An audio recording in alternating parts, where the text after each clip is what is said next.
Kweli hapa hata kama hakuna ibada, msikie hapa mkasogoa. Marufuku. Sisi kwenye vikao vyetu tunakaga huko kwenye ofisi hizo. Amina. Lakini sio humu ndani. Msikae humu mkaanza kuzungumza. Si tu Jumapili, ni siku zote. Amen. Siku zote. Hebu mjipongeze. Mimi naangalia hapa sioni dirisha tena lisilo na grill. Kwa hiyo Mungu awabariki kwa kuweka grill, jipongezeni. Bwana. Kwa hiyo nawashukuru sana waliojitoa kwa hali na mali kuweza kufanikisha. Kwa hiyo yaliyobaki ni kuendelea huko juu, baadaye tuondoe hili bati hapa. Yote yanawezekana kwa waaminiwa. Unaamini? Amen. Mungu aliyotupa hela tukafanya mabali huu, atatupa hela tena kumalizia. Kwa hiyo ndio maana tutakuwa na maombi na kumwomba Mungu atusaidie tuweze kumalizia kanisa letu. Watu wa dunia huko wanaanza kuzungumza naambia ni nifikirie kanisa sijui. Naambia hivyo. Bwana asifiwe. Mungu atawatukuza kupita wote kama mtamtii. Amen. Mungu atawainua kupita wote kama mtamtumikia. Amen.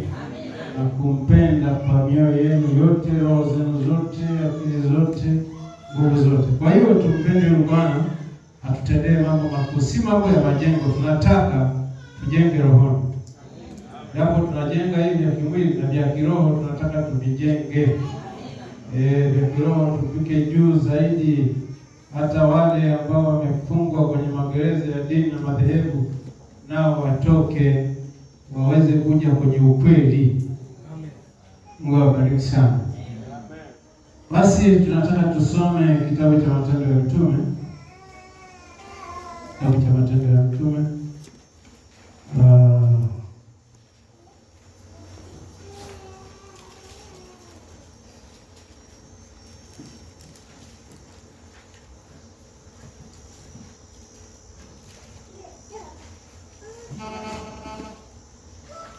Tuanze na aya 26 mstari 15 mpaka 20, alafu aya 23 mstari 11.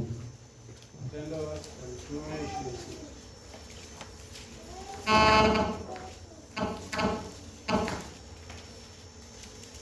26 aya 15 mpaka 20.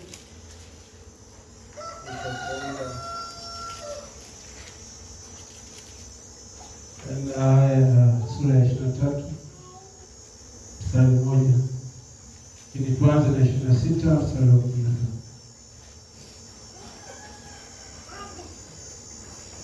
Matendo ya Mitume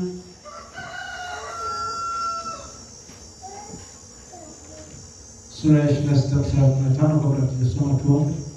Penzi Baba yetu, Mungu wetu, tunakushukuru. Tuko hapa katika jina lako Bwana. Tuko hapa kwa sababu ulituita. Tuko hapa kwa sababu ulitupenda. Tuko hapa kwa sababu ulituchagua. Tuko hapa kwa sababu ulituteua.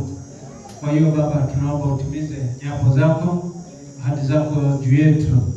Umemwahidi kila mmoja mambo makuu. Basi ulisema siku za mwisho watakatifu watafanya mambo makuu. Hebu sasa hawezi kufanyika katika hali ya ulegevu. Lazima tudumu na tuwe na nguvu katika kuyadai yale yaliyoandikwa.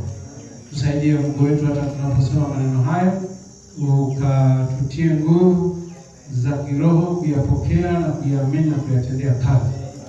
Mungu wetu umetubariki tangu asubuhi, na sasa kwenye neno tunategemea utafanya hivyo na kuzidi. Kwani tunaomba na kupokea kwa shukrani katika jina la Yesu. Amen. Amina. Matendo 26 mstari wa 15 mpaka 20, sikiliza kwa makini. Anasema, nami nikasema, wewe unani Bwana? Bwana akamwambia, mimi ni Yesu ambaye wewe unaniudhi. Amen. Kuna watu wa namna hiyo mpaka sasa. Amina. Na wako humu ambao bado wanamuudhi Yesu. Jichunguze, jiangalie. Amina. Lakini inuka, hiyo ni neno la rehema sana. Lakini inuka usimame, kwa miguu yako, maana nimekutokea kwa sababu hii, nikuweke wewe uwe mtumishi na shahidi wa mambo haya uliyoyaona, na wa mambo ambayo katika hayo nitajidhihirisha kwako. Nitakuokoa na watu wako na watu wa mataifa ambao nakutuma kwao, uwafungue macho yao na kuwageuza waiache giza na kuelekea nuru, waziache na nguvu za shetani na kumwelekea Mungu, kisha wapate msamaha wa dhambi zao na urithi miongoni mwao waliotakaswa kwa imani iliyo kwangu mimi. Kwa hiyo Mfalme Agripa, sikuyaasi hayo maono ya kimbinguni, bali kwanza niliwahubiri wale wa Dameski na Yerusalemu na katika nchi yote ya Uyahudi na watu wa mataifa, kwamba watubu na kumwelekea Mungu, wakiyatenda matendo yanayopatana na kutubu kwao. Amen. Sura ya 23, Matendo hiyo 23, mstari mmoja tu, mstari mmoja na ni mstari wa 11. Nasoma.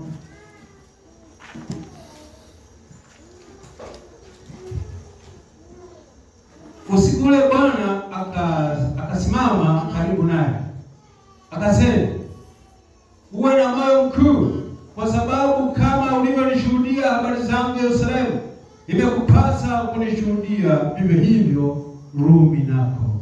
Amen. Mungu abariki somo kwa neno lake. Amen. Tunaweza kuketi.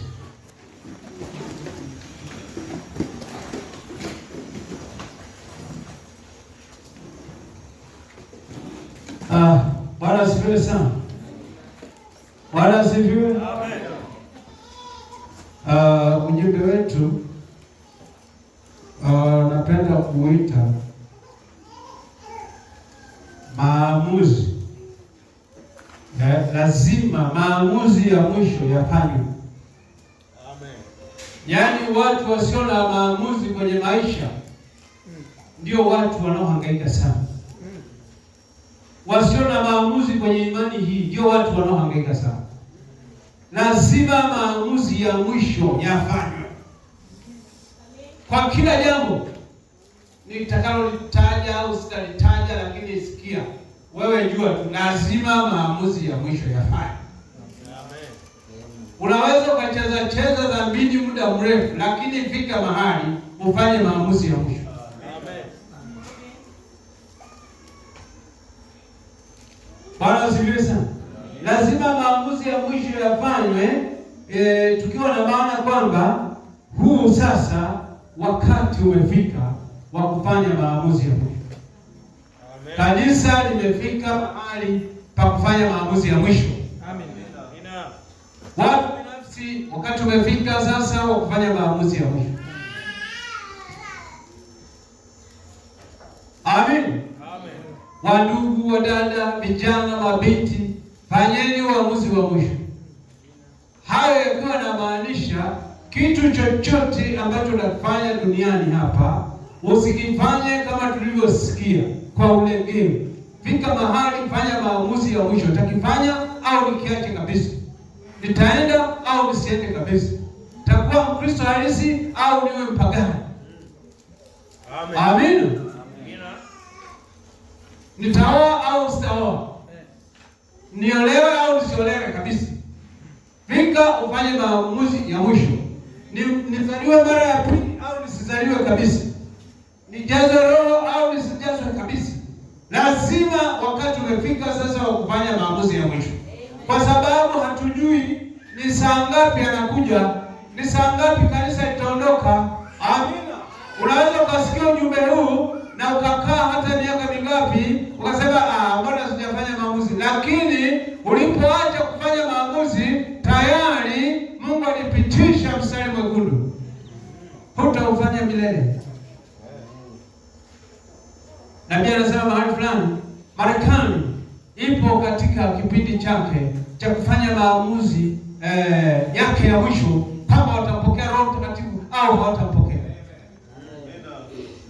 Na walipomkataa Roho Mtakatifu, iko pale kila mwaka inashuka chini kiroho. Sasa inahimiza wanaume kwa wanaume waoane. Amina. Na nchi ambazo hazitaki ndoa za jinsia moja zinawekewa mikingamo. Amen. Ndio. Kuna ndugu mmoja alisema, na msifu sana rais wa Uganda.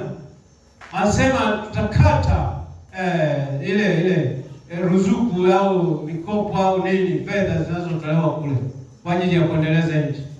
Akasema heri basi tukae hivyo hivyo kuliko kutegemea mikopo na kuja kuharibu watu wetu. Amen. Na watu wanashindwa kufanya maamuzi ya mwisho kwa vitisho kama hivyo vya shetani. Utaachaje hii kazi? Lakini ni mbaya. Utaachaje? Hutapata maisha. Utaishiwa. Ni shetani. Amen. Kama haiko sahihi, itupilie mbali. Utamwachaje huyo ndugu? Utamwachaje huyo dada? Utamwachaje huyo mtu? Na amekusaidia, amekufanyia hivi na hivi. Fika mahali maamuzi ya mwisho yafanye. Kwamba ataendelea nayo, uachane nayo. Ukiendelea nayo, unajua unakwenda kuzimuni. Ukiachana nayo, unaenda peponi. Lazima maamuzi yafanye. Taendelea na uvivu wangu niende jehanamu, au utaanza ukazana nimpate Roho Mtakatifu. Maamuzi ya mwisho lazima yafanye. Amen. Jina la Bwana libarikiwe. Amina. Tafunga mdomo wangu kwa kunena yasiyofaa, au tauacha niungane na watu wanaolopoka twende nao kuzimu. Lazima ufanye maamuzi ya mwisho.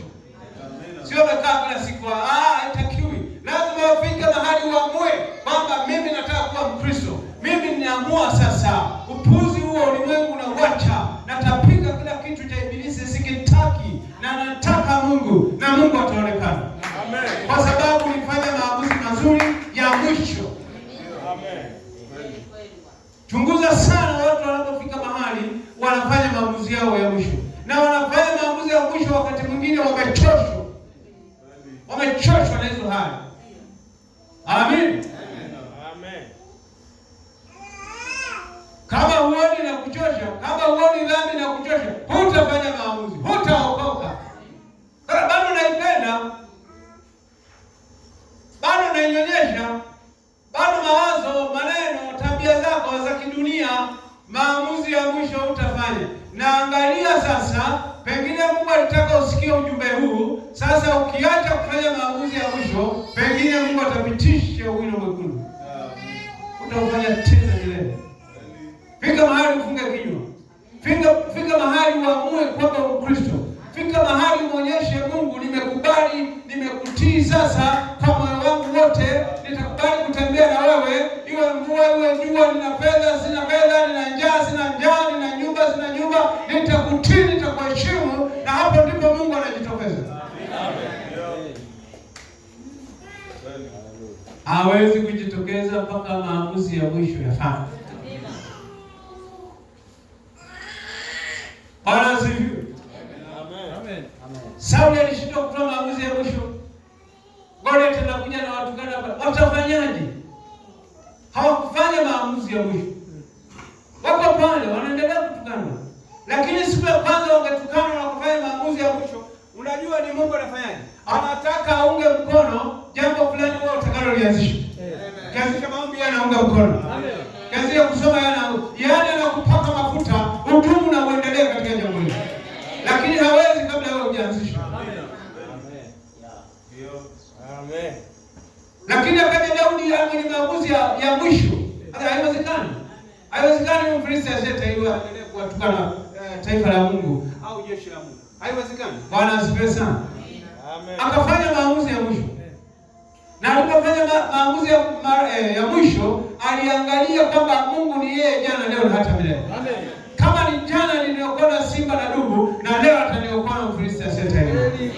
Kama alikuokoa kansa na magonjwa mengine, na leo atakuokoa na huo mwingine. Amen. Kwa sababu habadiliki.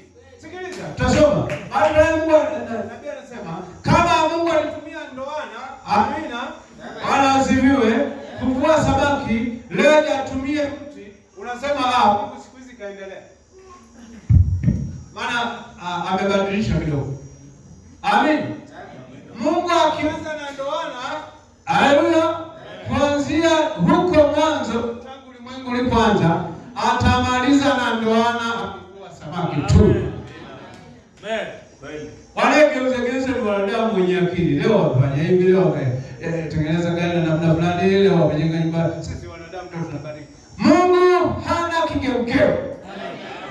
Alisema bustani ya Edeni, pasipo kumwagika damu, ndipo tunamuona mtoto wake Abeli mwenye ufunuo akamwaga damu ya kondoo, akasema haya ndio maamuzi yangu ya mwisho, sitabadilisha mpaka ulimwengu utakapoisha. Tawaokoa wanadamu, tawakinga na dhoruba, haleluya, tawakinga na maovu kwa kupitia hii damu, itawatakasa. Angalia, hajabadilisha. Ila kuna mageuzi tu. Kulikuwa na kondoo mwenye miguu minne, akaja kondoo mwenye miguu miwili, na ndio sasa tunaenda kufunga na kondoo huyo ambaye alikuwa mwanadamu. Kwa nini yule mwingine? Sababu kule kwa kivuli tu. Ndio maana akawapa kondoo mnyama. Amina. Bwana asifiwe. Na tunaambiwa mnyama sasa hata ukimtoa, angalia Agano la Kale lisingeweza kuwakamilisha. Kwa nini? Kwa sababu sadaka ilikuwa ni ya mnyama. Hii sadaka yetu ni ya mtu. Amen. Kwa kuwa ilikuwa ya mnyama, akichinjwa pale kwa mwaga damu sawa, lakini ndani ya damu kuna uhai. Na uhai ule wa mnyama, haleluya, hauna nafsi. Haleluya. Hawezi kuja kwa mwanadamu mwenye nafsi. Amina. Kwa hiyo walichinja damu pale, kwa hiyo ilionyesha nini? Dhambi zilifunikwa tu. Kama ni mwizi, aliondoka na pepo lake la wizi, kaiba tena. Kama ni mzinzi, akaenda kuzini tena. Kama ni jambazi, kaua tena. Amina. Kama ni msengenyi, huyo hapo anasengenya. Lakini kwenye hii damu, kwa nini unaendelea na mambo? Unataka kutuambia damu ya Yesu ilikuwa ya mnyama? Ina uhai kama wako. Ndio maana uhai wake ukiingia ndani yako, wewe umekuwa kiumbe kipya. Ya kale yamepita. Umeoshwa kabisa. Umekamilika kabisa. Hakuna tena wazo la ile dhambi. Hakuna tamaa, hakuna shauku tena. Hakuna kugeuka nyuma tena. Lakini kwa kondoo ilifunika tu. Kesho ana madhambi yake yale yale. Baada ya muda ameyafanya tena. Umeleta tena kondoo. Wewe utamaliza kama lote. Mimi siwezi bwana. Kwa nini? Kwa sababu sadaka ile haikungeweza kuwakamilisha waabuduo. Sasa tunatasaleta ile kamilisha. Inakuaje? Hapo ndio tunihoja. Maamuzi ya mwisho hajafanya. Kwa sababu ile sadaka haibadiliki, haichoki nguvu. Si umesema imeisha, imekuwa hai dhaifu. Damu ya mwana wa Mungu bado ina nguvu zile. Kama ilivyotakasa wa kwanza, itakutakasa na wewe kama utafungua moyo wako kufuatana na neno. Amen. Jina lake libarikiwe. Amen. Maamuzi ya mwisho yalifanya. Unajua unaweza kufanya maamuzi pia hata ya mwisho ya kufa. Sana watu wengi wakiuziwa wanafanya maamuzi mabaya. Tafuta kanga, tafuta kamuti ananing'iniza pale, funga shingo. Anafanya maamuzi, jambo ni mabaya, ni maamuzi ya mwisho. Na huyo amekufa. Sasa angalia, lazima ufanye maamuzi ya kuwa hai, sio ya kufa. Ukiamua kwenda kwenye dhambi, maana yako umejinyonga mwenyewe. Ukiendelea na hiyo tabia, maana yako unajiwekea kamba, ndugu dada. Elewa. Unajiwekea kamba mwenyewe. Mtu akiendelea na tabia zake chafu, hapa ndipo unapaswa kuja hapa na kumlilia Mungu usiku na mchana kuondoa zile tabia. Amen. Haziwezi kuondoka hivi. Hapa ndio maamuzi. Amen. Takaa kanisani mpaka Mungu alipe roho. Takaa kanisani mpaka alizae mara ya pili. Takaa pale. Tafunga, tamlilia Mungu. Na sieni nikiwa nimekula. Amen. Lazima uhangaike, usumbuke bwana. Wamekaa rasa eti roho haja hata kujali. Ndio maana yale mapepo hayawachi watu. Wengine wakifika mahali. Ndugu aliniambia ushuhuda mmoja. Bwana asifiwe. Amen. Alisema kuwa wa kwanza inawezekana. Lakini shida ni nini? Shida ni kutunza uwe wa kwanza daima. Anaweza kuona wanafunzi shuleni safari ya kwa kwanza. Muhula huu wa kwanza, muhula ujao wa 15. Pepo kaingia. Kafanya uzembe mahali fulani. Unatakiwa utunze hiyo namba. Amen. Sasa sio tunza namba ya kiroho. Hakuna kuangalia uovu sasa, hakuna kufanya yasiyofaa. Maana yake utashuka kutoka namba moja utakuwa wa mwisho. Amen. Ukikosea unashuka. Kosea unashuka. Unajikuta uko kule chini. Unajikuta hata kanisa ulipendi. Unajikuta unaanza kukosa tu hata huna sababu. Kwa sababu hukutunza kile ambacho ulikipata mara ya kwanza. Amen. Paka walimu wanajiuliza mtoto yako namba moja. Kafanyaje? Kuna matatizo gani? Kimwili unaweza kukuta labda angerudi nyumbani hamna chakula. Kirudi unakuta siku hizi anacheza mpira sana. Ukirudi unakuta kajiunga na yale makundi ya wavuta bangi. Kama ni msichana kajiunga na wale wahuni. Anashuka. Hivyo na mambo ya kiroho. Lazima unachunguza ndugu kajiunga na nani. Kashirikiana na mapepo. Alikuwa namba moja na kuaje? Mbona alikuwa anashikilia? Kuna kitu lazima kuwe na shida. Hata usemeje lazima kuna shida. Wewe ukishuka hivi bwana. Labda umeanza tabia chafu. Umeiga wengine. Hapa tukija tuangalie mtu kila mmoja na nafsi yake bwana. Amen. Sio kuna fulani hawaji na mimi. Wewe aliyekufundisha hilo wazo nani? Hapa hakuna kumwangalia mtu. Amen. Napenda sana ile mfano wa Ibrahim na binti zake. Mama kabaki anaangalia nguzo ya chumvi, anaangalia nyuma pale akageuka kwa nguzo ya chumvi. Mzee Ibrahim nakwambia hakusimama. Amen. Huyu tuliungana mwili kiroho, mimi na roho yangu bwana. Asema kipenzi imekuwaje? Anza kulipapasa lile nguzo. Sio mke tena. Imekuwa ni nguzo. Kipenzi. Imekuwa chumvi. Nini? Hebu geuke. Usicheze na Yehova. Wewe ndio na tabia zako. Usicheze na Yehova. Wala fikiri simu naongea. Basi Mungu ana wakati, anakuambia sasa utafika leo kama utafanya maamuzi ya mwisho imekwisha. Amen. Na uwezi kufanya kelele mama. Lazima uamue. Na ukifanya maamuzi ya mwisho, shida zitakuja hivi. Amen. Ndio sikia mjomba kafa. Mtoto wa shangazi kafa. Sijui nani? Unaanza tu wewe, unatembelea misiba. Sijui shangazi anaumwa. Sijui nani? Mwingine kama anaumwa makoko. Nimeambia mjomba nikamwone. Leo anapewa michuzi. Kula michuzi yako ya dunia, lakini ya mbinguni utaionja. Fika mahali Mungu lazima amesema utengano. Ni utengano. Hautaanza hapo lakini kidogo hivyo anza kuachilia. Anza kuachilia moja baada ya nyingine. Baadaye unajikuta huko kule juu. Ndugu mmoja alikuwa ananiambia asubuhi ya leo. Bwana tulikuwa kwenye sherehe ya Waislamu. Sawa. Ambia sasa ndugu, mbona yuko sasa? Sisi tuko mbali nao. Nasema unajua na mimi kwenye ndoa yangu walichanga sana. Aleta vitu na sherehe yangu ikafanya. Mungu atusaidie sana. Wao unapoenda kuomba misaada kwa wasioamini unajiwekea mtego. Na mimi nimehakikisha kwa sababu watakuwa na kitu. Sasa ule msaada utakunyonga. Jomba alimfanyia kweli.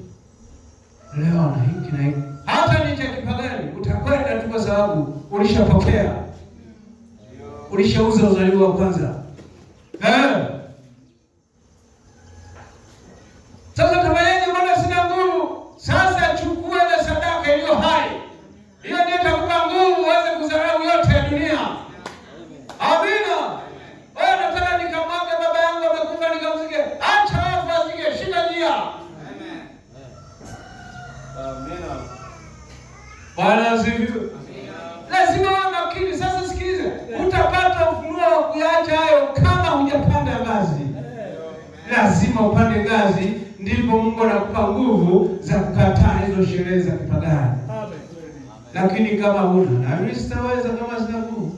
Lakini Mungu anasema kuna nguvu ambazo Ibrahimu baba yetu akaambiwa toka huko kana. Unafikiri kwa rahisi?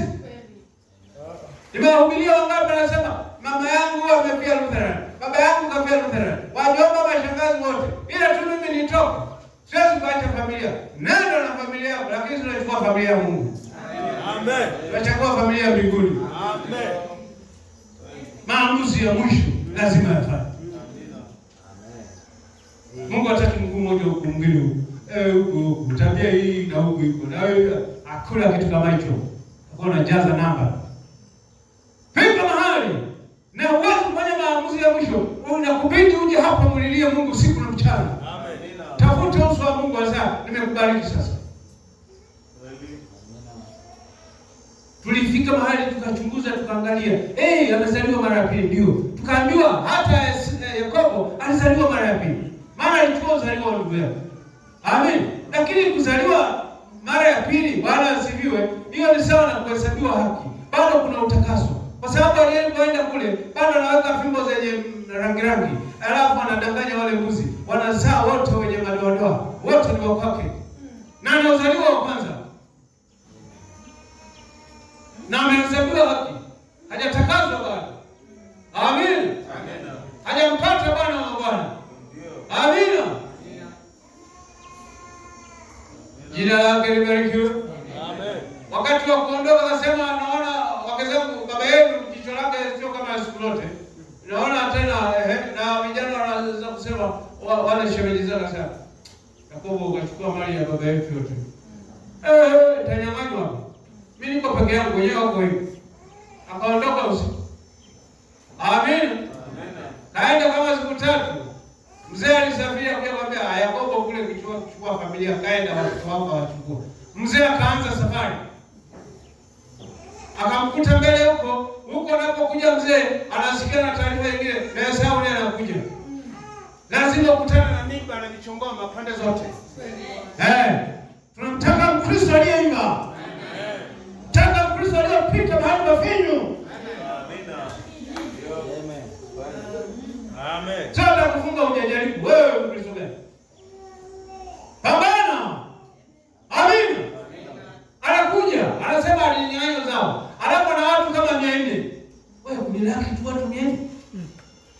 Amina. Mzee kunena hasira ukachukua binti zake bila maagano. Tena anamwambia nilitaka nifanye sherehe kubwa niwabusu binti zangu mwende kwa amani. Wewe saa maamuzi ya mwisho haitaki mabusu hapa. Jina la Bwana libarikiwe. Amen. Bwana asifiwe. Amen. Huyo wanapambana kwanza na mzee. Ambaye ameiba na miungu yangu akasema sijaiba. Kumbe ni Raheli alichukua miungu ya watu. Bado hawana utakaso na mke na wake zake. Wanaiba vitu vya dunia. Vichunguza hapa watu wengi bado wana vitu vya dunia na Mungu havitaki. Amen. Utaendelea wapi? Utasababisha maafa. Achana navyo. Fika mahali toa maamuzi ya mwisho. Nipe au niishi. Nimpate au nisimpate. Hakuna cha ngoja. Wewe sema ngoja, lakini Mungu anakuambia saa ya wakati ya kutoa maamuzi ya mwisho ni sasa. Amen. Ndio. Jina la Bwana libarikiwe. Maamuzi lazima yafanye. Amen. Alipomaliza na baba mkwe, wakawekeana jiwe pale. Wanasema ili jiwe mtu asivuke kama anakuja kwa hila. Misingi ikija tu ni matembezi ya kawaida kusalimiana kama baba mkwe, na wao ukija uje na amani. Lakini usije na mikuki. Na hila yote. Amina.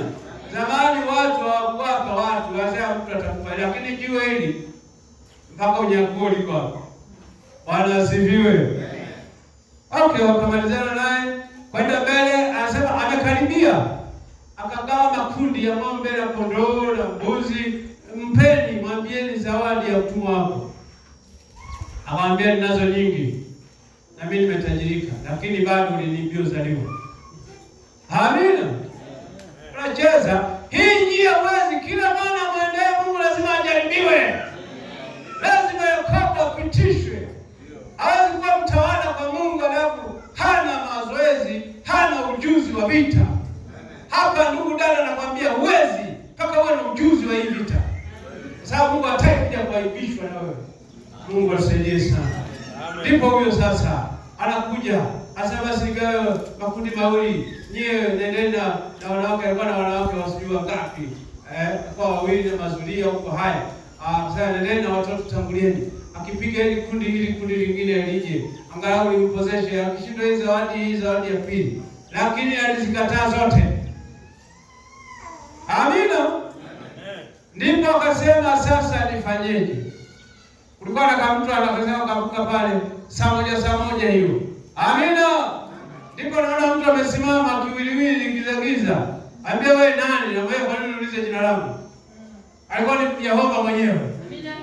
Anataka kumuinua, anataka kumbariki, anataka kumpandisha cheo. Maamuzi ya mwisho yamefika. Niombe pale nife au nipone nikutane na Esau. Haleluya. Pole ukutane na haya maovu ya ulimwengu upate kuyashinda. Ushinde kila kitu. Amina. Wewe ukutane na Yehova na ushindwe. Mungu atusaidie. Yote yanawezekana kwake aminie, na anayeamini maana yake na Yehova ndani yake, na Yehova alishinda yote, atakushindia yote. Wewe utakuwa tu ni zaidi ya mshindi. Asema wewe Kristo unaona, hamtapigana nao. Ila hamtawaona milele. Alikuwa ni Musa huyo kando ya bahari. Huko analia, huko anatoa nabii. Amina. Mungu ambaye nini na fimbo, piga hayo maji. Haleluya. Amen. Lakini baada ya kutoka kwenye magoti, tulisikia jana maombi. Haleluya. Alishuka nyuma ya mlima pale akasema, Baba, ulinituma nikawatoe. Nimewatoa lakini naona sasa majeshi yanatufuata. Hapa itakuwa ni mwagaji wa damu wa ajabu. Mungu, utatusaidiaje? Kapiga magoti, kaomba mtu wa watu, katoka kule. Amen. Akapewa neno na Bwana. Akambia, hamtawaona tena. Sasa unafanyaje? Mbona bado analia? Mungu anambia, piga maji. Usisimamishe watu wa Mungu na tabia zao. Piga maji, yatatawanyika hapa, mtapita kama nchi kavu. Musa huyo ndio akili zinafumbuliwa. Tutafunguliwa tunapompenda Mungu na kumtumikia. Bila hivyo huna ufunuo. Amen. Tuna dunia ni tamu kuliko Mungu. Tuna tabia zako nzuri kuliko za Mungu. Piga hayo maji, akapigwa akaondoka. Wamisri wanakuja, wanakuta wako kule kama maji hapo. Lakini bado wako kwenye maji. Sasa hatuwezi tuwafuate. Sisi tumezika wao kwetu, tutawanyosha. Huwezi kuwafuata waaminio kwa sababu wewe huna haki. Utakufa njiani. Amen. Amen. Wanaenda wenye ahadi. Ahadi hii kwa waaminio. Haleluya. Kama huna ahadi sasa unaenda wapi? Na ahadi haiwezi kuja kwenye hizo tabia chafu. Kwa maisha machafu ya usingizi. Kwa maisha machafu ya wizi na tamaa na kila kitu. Lazima upige mahali usafishe nyumba yako. Amina. Kama ni moyo wako usafishe. Kama ni familia yako kaa vizuri nao. Kwa sababu ni wakati wa mwisho. Jina la Bwana libarikiwe. Amen. Bwana asifiwe. Kwa sababu tutawafuata. Mna ahadi ya kupita maji. Mna ahadi ya kupita. Mna ahadi ya unyakuo. Mna ahadi ya Yesu kumlaki wote. Mbona umeambiwa muwe na hiki na hiki na hiki? Mbona umeviacha na kwenda? Ungena sasa tutajua huko. Tutajua huko. Hii sio safari ya mtei. Hii safari ambayo ukienda hakuna mtu wa kufuata. Hata warushe rada zao za kisayansi na nyuklia zao. Hata tupata nguvu. Amen. Tutakwenda kwenye mbingu za mbingu. Amen. Nasherekea huko, wengine wanakufa na mabomu. Huko wengine wanachoma mioto.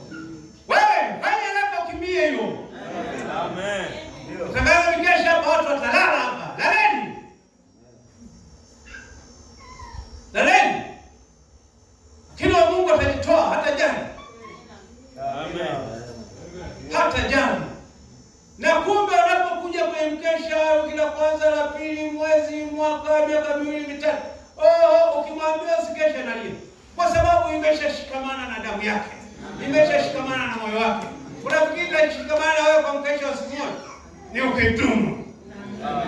Amen. Ni ukidumu. Haiwezekani. Kama unakuja unambibu Mungu, Mungu hawezi kumbibu. Anataka kuchunguze, geuze hivi, geuze na huku, arudishe huku, angalie. Wewe. Nabii anasema utadanganya wote, lakini roho yako kama una Roho Mtakatifu unaweza kudanganya. Huwezi kudanganya na roho yako ambaye ndio nafsi yako. Huwezi kudanganya ibilisi, huwezi kumdanganya Mungu. Wako watatu. Mungu anajua jinsi unavyocheza. Mungu anajua, ibilisi anajua. Ndio maana utatoa pepo, pepo anacheka kwa sababu anaangalia maisha. Huna maisha hayo. Amen. Mmoja dada yetu alituonyesha mchawi mmoja kaokoka kule Mtongani Dar es Salaam. Anasema mimi nikiangalia nyinyi washirika wote hapa hamna uzito. Naweka kwenye mzani, anasema hamna kitu. Akipa mbele kwa mbele, kuhubiri kwa mbele. Nini sasa? Tupate uzito. Amen. Anasema hana uzito. Hamna kitu. Atawachezea hata. Wako kwenye kiwango ambacho tulitakiwa sisi tukipite hicho. Ndio maana yule mchawi aliokoka kwa sababu Petro alikuwa kwenye kiwango. Mpaka akasema sasa, na mimi naomba mnipe nani, akachoma uchawi wake wote. Sasa na mimi naomba mnipe nguvu za kutoa pepo, nikimwekea mtu mikono, aweze pepo aweze kutoka. Chukua na hizo senti hizo zipate kwenye ushirikina wako. Ambia hela yako na ushirikina mpotelee mbali. Kili mambo ya Mungu, karama za Mungu zinapatikana kwa fedha. Na fedha yako na dhahabu zako zipotelee mbali. Kwa watu wamekosa kazi, wamekosa kuja kanisani kwa sababu ya kutafuta hela. Lakini uko anaambiwa fedha yako na dhahabu zipotelee mbali. Mungu ni imani. Mungu ni ufunuo. Haihitaji hela hata senti. Inahitaji magoti, inahitaji kujitoa, inahitaji kujidhiri, inahitaji kujisalimisha, inahitaji kujinyenyekeza. Amina. Amen. Wewe ndio kichwa juu wote. Hatutakutoa, yeye atakutoa.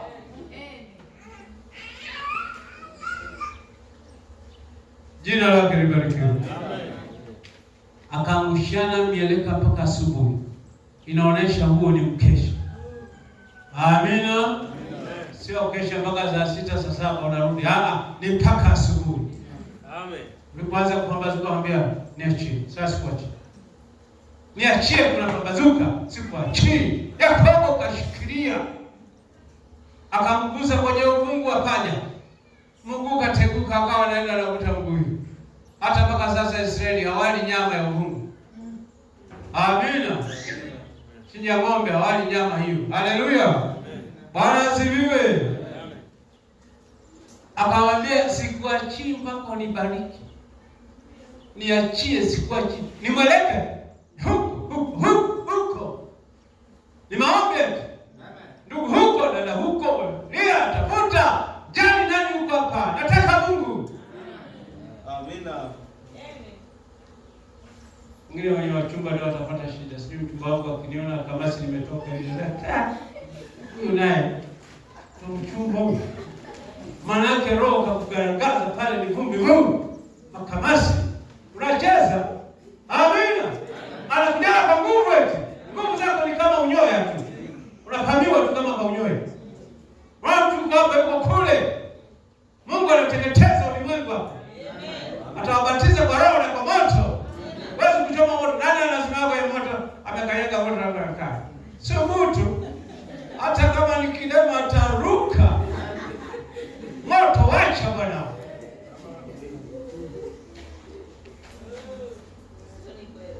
Anaruka, anachukua selezi na maji huko. Mwagia maji kwenye mguu wangu. Umekanyaga ni mkaa. Kamkaa kamoja tunalalamika. Yeye mikaa ya kuzimuni. Fika mahali, fanya maamuzi ya mwisho. Fika mahali, wakati umefika wa kutoa maamuzi ya mwisho. Uwe Mkristo halisi au uwe vuguvugu. Uwe Mkristo halisi au uwe mpagani. Hatutaji kuwa na watu vuguvugu. Taji kuwa na wapinga Kristo. Taji na watu wanaenda hivi wengine wanarudi nyuma. Hataki hao. Amina. Amen. Tukinena moja ni wote. Sio nena moja wengine wanaenda kukaa kama kula saa. wewe naye ashirikisha wewe sinema. Nabii anasema wanakaa nyumbani wanaangalia TV siku ya Jumatano usiku hadi kwa mkesho. Ndio. Nabii alishawaona kabla ya msingi wa dunia. Jina lake libarikiwa. Akamwambia kuanzia sasa utaitwa Yakobo mdanganyifu, utaitwa Israeli mtawala pamoja na Mungu. Huyo hapo sasa ni mtawala pamoja na Mungu. Wewe sasa utafanya nini? Mzaliwa wangu hamna kitu. Hawakutana uso kwa uso. Nafikiri atarusha hata kamkuki. Hamna. Ndugu wangu Mungu akubariki. Jamani umekuja pole. Tunakungojea miaka 20. Ndio tumekubali zawadi, chukua sana nazo nyingi, akamshurutisha, akajionea hivyo, akachukua, akamsuluhisha, yakaisha, akasema wewe unakaa huko, mimi nitapanda huko. Yeye akaenda kama mahali fulani. Bwana asifiwe. Amen. Amina. Ndio hao wanaouzwa Misri. Ndio hao baba zetu waliotoka kwenye kiuno cha Isaka, cha Yakobo. Nafsi 75. Angalia jinsi madhehebu yanavyosema nafsi 5. Huwezi kuwa na nafsi bila mwili. Mwili uko nje, inafuata roho, inafuata nafsi. Anapotembea hivi mtu ni nafsi iko hai. Roho yake iko hai. Bwana asifiwe. Wala huwezi kutembea barabarani useme nimekuta nafsi. Ukisema nimekuta nafsi moja, maana yake ni mtu na nafsi iko ndani ya roho na roho iko ndani ya mwili. Ni mtu mmoja. Ukisema nafsi ni mtu mmoja. Sasa wasema Mungu mmoja na nafsi 3, maana yake wana miungu 3. Wamesimama na miguu miwili na macho namna hii. Huyu hapa Baba, huyu hapa Mwana, huyu hapa Roho Mtakatifu. Huo ni upuzi. Amen. Mungu anakamilika katika utatu. Hapo wewe uko kwenye utatu. Una mwili, una roho na nafsi. Mtu wa ndani hali ugali. Mtu wa nje mwili unakula ugali. Yule anakula neno. Amen. Na ole wako wewe unaendelea kunyima neno wewe. Ndio maana amekonda. Pakaja kajaribu kadogo tu hatukuoni. Vijana wasomi kajaribu kadogo wameshaanguka. Binti wasomi kajaribu kadogo wameshaanguka. Fika mahali ufanye uamuzi wako. Jina lake libarikiwe. Yohana Yakobo ni mshindi na ni mtawala pamoja na Mungu. Bwana asifiwe sana. Amen. Jina lake libarikiwe. Okay, sasa hebu tunukuu kidogo kutoka kwa nabii wetu, alafu tutaendelea. Hebu fungua ujumbe unaitwa yakini. Fungua ujumbe unaitwa yakini. Yakini pia kuna maneno pale ambayo yanaambatana na neno hili, maamuzi ya mwisho. Fanya maamuzi ya mwisho, wazo la mwisho, tukio la mwisho. Jitenge na ulimwengu, jitenge na hii dunia iliyoharibika, iliyooza. Ndipo utakuwa mwana na binti wa Mungu. Nje hapo sahau. Sahau. Nje hapo hakuna kitu. Sahau, hakuna kitu. Hebu twende. Anasema yakini. Hebu sikiza kwa kitu. Tutakwenda haraka kidogo.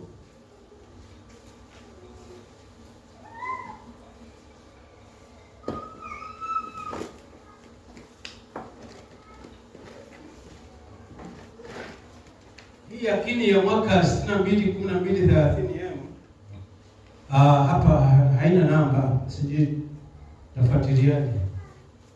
Kama huwezi kufuatilia inabidi ukae sikilize. Haina namba. Yaani haijaandikiwa aya zile namba. Hiyo nitaanzia mahali fulani hapa chini. Usikilize kidogo. Jinsi Roho Mtakatifu anavyotuonya na anavyotuambia hiyo jambo hili lote. Nasema hiyo namba, kwa hiyo taanza kusikiza. Yakini isiyo na mpaka wa uwezo. Yakini maana yake isiyo na uwezo wa mpaka. Neno yakini ni kamilifu yenyewe, au lenyewe. Hayo tu. Hiyo inatosha. Nami nilifikiri hicho ni kitu kitukufu, hilo ni neno ajabu. Sasa neno ni wazo lililotamkwa. Lazima ulitamke kwanza. Hilo wazo ukilitamka ndio linakuwa neno. Lazima liwe wazo kisha linakuwa neno, kwa sababu huneni maneno yako bila kuyawazia. Amen. Tunaponena kwa lugha hatuna wazo. Ni Mungu anayechukua yale mawazo, ni mawazo ya Mungu yakitumia midomo yetu. Mawazo yako unanena, lakini ukinena kwa lugha na kutoa nabii, anasema ni mawazo ya Mungu. Hebu twende. Anasema ni mawazo ya Mungu yakitumia midomo yetu. Hatuwezi, anasema hatuwazii au kujua kile unalosema unaponena kwa lugha, kama ni kunena kwa uvuvio. Wakati unaposafiri, unapofasiri, hujui unalosema. Mnenaji na mfasiri hawajui wanalosema. Unalinena tu, hayo tu, unaona? Huyo ni Mungu. Na hutabiri na kutabiri hutumii mawazo yako mwenyewe. Ni Mungu, sababu unasema vitu ambavyo kwa kawaida usingeliwazia kunena, unaona? Lakini neno yakini ni uamuzi wa mwisho. Bwana asifiwe. Neno yakini ni uamuzi wa mwisho. Na kwa hiyo nafikiri kwamba kila mtu anapaswa awe na uamuzi wa mwisho. Na kila mafanikio makubwa ambayo yamewahi kupatikana kumekuwa na yakini nyuma yake. Yaani kumekuwa na maamuzi ya mwisho nyuma yake. Haidhuru ilikuwa ni nini, imekuwa ni yakini nyuma yake. Na kila mtu ili afanikiwe kitu fulani lazima kwanza awe na yakini.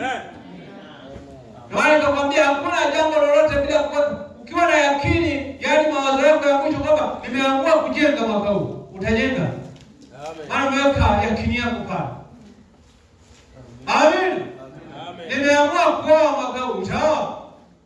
Kila chana mtu ambaye mkuu mmoja huko nje, taoa tu nikitaka, taoa mwakani. Hana yakini huyu. Hana yakini. Amen. Amen. Bwana asifiwe. Naamua kumtafuta Mungu lakini bado napenda dunia, unajichanganya, mara hivi, mara kwa wapi, mara kwa mjomba. Huna yakini wewe. Huwezi kuzaliwa mara ya pili, huwezi kutakaswa. Huwezi kufikia ujazwe Roho Mtakatifu. Huwezi.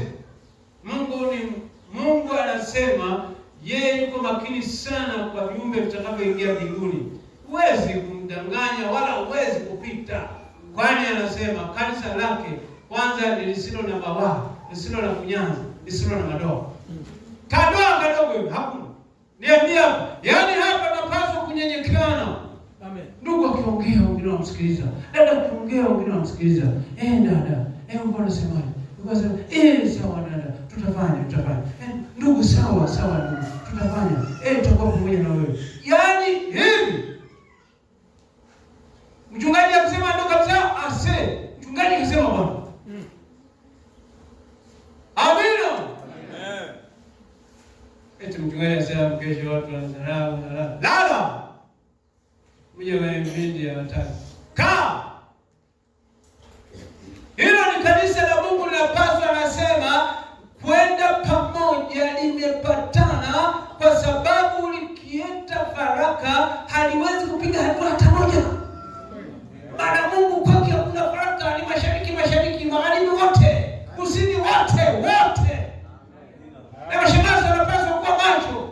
Kama watu hawataka kuelekea mashariki wanaitwa, wanajua shida yako ni nini. Na lazima aeleze shida yake ili ajue, ili mashemasi wajue kama wanaweza kumsaidia saidiwe.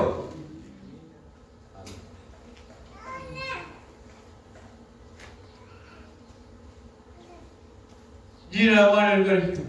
Amen. Kanisa linapaswa kusaidiana. Amina. Hata wale waliopanda kiroho wanapaswa kuwaombea wenzao walio chini ili wao wainuliwe. Sio mimi niko juu basi ni mimi tu. Hakuna kitu kama hicho. Baba mimi na kitu fulani basi wengine wamekosa basi ni mimi. Hakuna. Lazima kuna kusaidiana pale. Amen. Mtu yuko radhi kwenda kukopa duniani ndio kuja kuomba msaada kwa ndugu zao. Nafikia hata imani yake ni yao. Amina.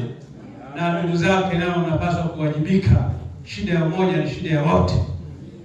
Na hilo neno alisema kidole kimoja kikiugua mwili wote unaugua, kiungo kimoja. Amina. Okay, lakini neno yakini ni uamuzi wa mwisho, na kwa hiyo nafikiri kwamba kila mtu anapaswa awe na uamuzi wa mwisho. Kila mtu. Amen. Awe binti, kijana, mzee, nani, shemasi, mchungaji, nani, awe na uamuzi wa mwisho kwamba atamfuata Mungu au atakaa pale. Shangaa, kuna kanisa moja wandugu hapo, mwingine akaenda kuchunga, mwingine ameenda kumwagilia bustani, mwingine akapeleka nyanya mjini, mwingine anauza duka lake kule. Funga na duka yenu huko. Wanaenda wakaa pale, hata wajui nani atawabonyezea kanga, nani ataendesha ibada. Wandugu hao wako chini ya hukumu. Kama ni mashemasi wako chini ya hukumu. Kama ni wachungaji wako chini ya hukumu. Mungu atakuita hapa uendeleze shughuli zako. Uendeleze shughuli zake. Amen. Hata hivyo zako hazina maana kama zake. Zako utaziacha, lakini za Mungu kule roho yako ilipo na shughuli zako zilipo. Amina. Kazi yako ilipo na roho yako itakuwa hapo hapo. Hizo zina maana. Wakati wana magorofa na wameacha, hata Mungu alipo. Wakati wana masemi na wameacha. Amina. Amen. Usijinue kwa chochote. Shuka ndipo Mungu anakuinue. Amen. Na wewe unakosa bahati zako kwa sababu ya kujiinua. Usijinue. Amina. Unapoteza mengi kwa sababu hutaki uamiliki. Na kama uamiliki, nataka nikwambie Mungu atakushughulikia. Piga mahali. Wewe Mkristo kweli kweli. Jina lako libarikiwe.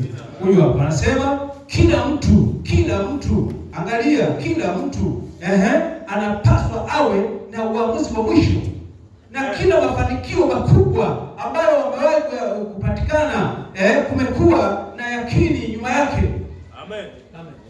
Yakini ya Tanzania kuweka reli mpaka Mwanza kutoka Dar es Salaam ilikuwa ni yakini, na ni mafanikio makubwa. Watu sasa hivi wanaishia Dodoma, wanatembea masaa 3 tu wamefika Dar es Salaam.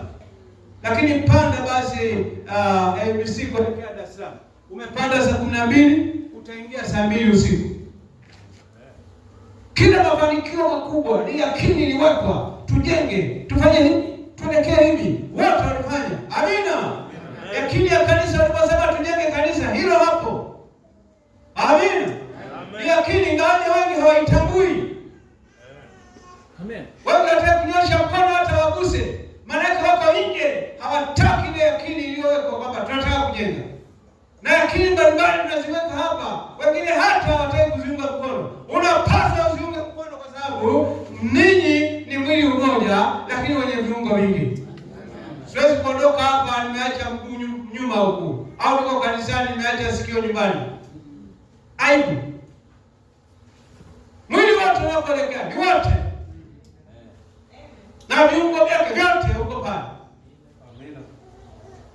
Mambo ya kawaida yanafundisha mambo ya kiroho. Kama mwili unaondoka na viungo vyake, kwa nini kanisa lisiende na viungo vyake? Nataka nikwambie wanaobaki nyuma si ajabu hawana sehemu kwenye huo mwili. Lakini wangekuwa na sehemu kwenye huo mwili, lazima wangeshikamana kwa sababu viungo huwezi kuitenga bwana. Huwezi kukata kidole kinasema kiache nyumbani, utakuja kukichukua saa 8 ukirudi. Hakuna. Fika mahali uelewe Mungu yuko mwishoni sasa. Anachukua mabaki yaliyobaki aondoke. Ni katika uchache sana. Amina. Hii kanisa lote watu wamejaa mbele nyuma wanaenda. Hakuna. Ni wachache. Amina. Sasa katika wachache huo shindani sasa. Mchungaji unajua ni nani? Sijui. Je, unaenda? Nabii anasema natumainia jambo hilo. Na mimi natumainia jambo hilo. Bwana asifiwe. Amen. Haidhuru. Sikiliza.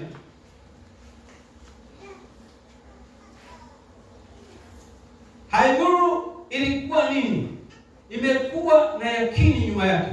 Na kila mtu ili afanikiwe kitu fulani lazima kwanza awe na yakini. Amen. Na yakini maana yake ni uamuzi wa mwisho. Amen. Wakati wa kufanya uamuzi wa mwisho umefika sasa, ndugu dada. Na huo ndio uamuzi wa mwisho, kupitia hili lile, kurudia lile jingine, mpaka unapofikia hiyo yakini au amina au uamuzi wa mwisho wa kile ulicho. Inakubidi uwe na kitu cha kushikilia. Kwa maneno mengine, ni nguzo ya mwisho kwa kila ufanisi ama mafanikio. Jina lake libarikiwe sana. Amen. Namuelewa? Amen.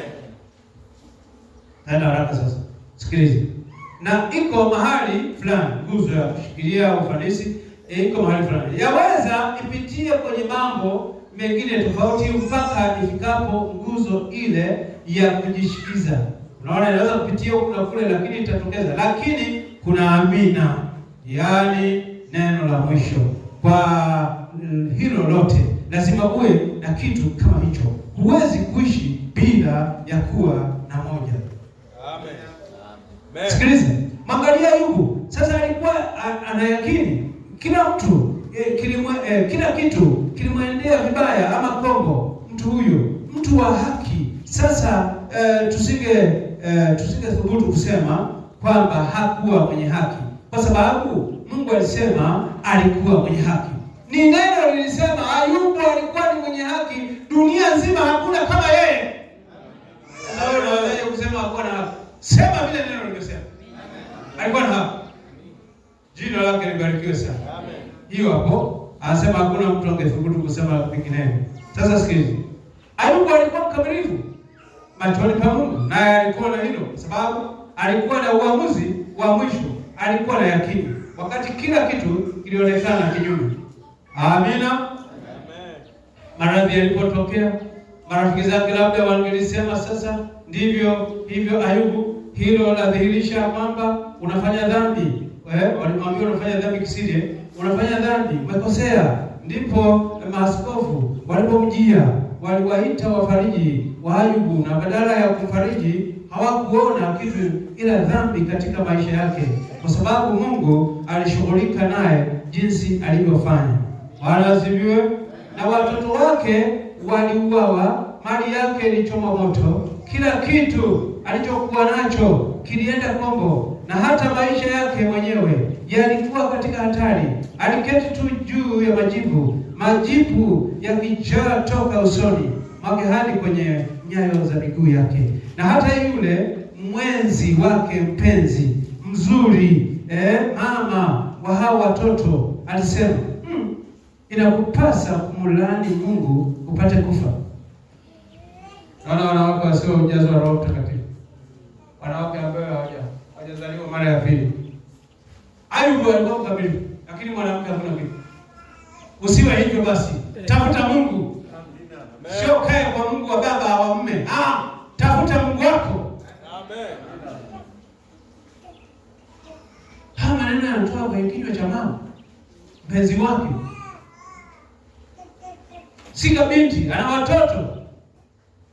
Watoto walikuwa 7. Mama mzima. Kachanganyikiwa. Mpaka ambia kufuru bwana. Wewe ndio unasababisha mambo. Si ajabu wewe njia zako mbaya kabisa. Hatuwezi kupigwa hivi kule. Na hiyo mifugo yako hii mara fuga ng'ombe, makabila, makuku, mapunda, madini. Moja nafikiri labda utoage sehemu ya 10 wewe. Maana wanadamu ni wepesi kuangalia mambo haraka. Lakini Mungu anasema mkamilifu. Huwezi kumhukumu hata chembe. Amen. Amina. Unafanya dhambi kisi. Kufuru tu tuondokea hapa, maana yake sasa harufu mbaya. Au sawa? Omba Mungu usiingie majaribu, anasema mbele usiingie majaribu. Ni hatari. Wewe cheza na hiyo dhambi. Dhambi ndio inatupeleka huko. Amina. Amen. Sio yote yanaitwa na dhambi. Kama ya Ayubu, Mungu alikuwa anampima aone atasemaje. Lakini yule mtihani mama alifeli kabisa, akapata 0.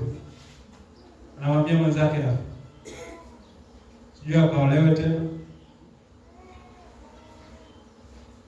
Hapo najua mnaamini.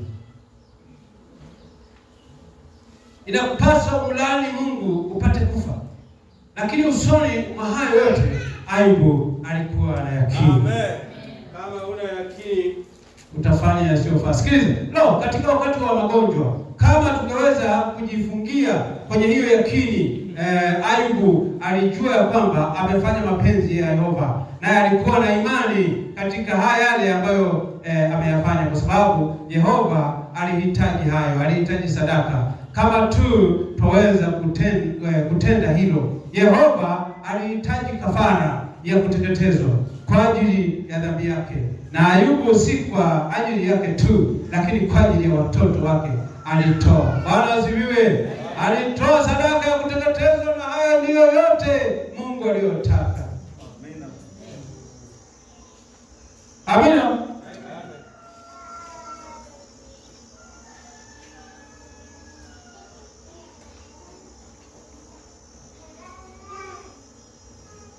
Hayo tu Mungu ndiye alitaka.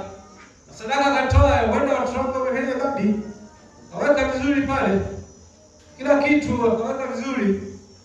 Lakini sasa hata hivi unaona, na watoto wake waliuawa, mali yake ilichoma moto, kila kitu alichokuwa nacho kilienda Kongo, na hata maisha yake. Okay. Anasemaje? Kama tu tuweza kutenda hilo, Yehova alihitaji kafara kuteketezwa kwa ajili ya dhambi yake, na Ayubu si kwa ajili yake tu, lakini kwa ajili ya watoto wake alitoa sadaka ya kuteketeza, na hiyo ndiyo tu yote Mungu alitaka. Sikiliza hapa. Ni machache zaidi ya hayo, ni imani tu katika neno lake.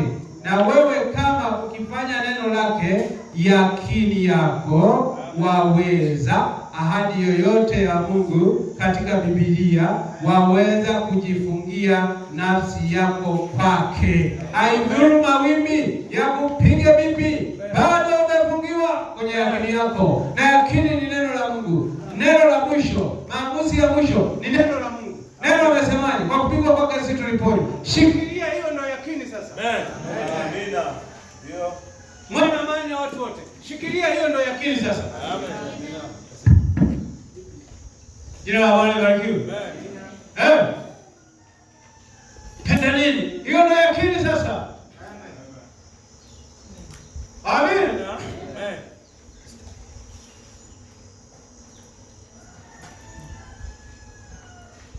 Yaani nikikana Biblia, nikitaka kusoma, yaani ukisoma neno, hiyo ni yakini. Kama unasoma yakini.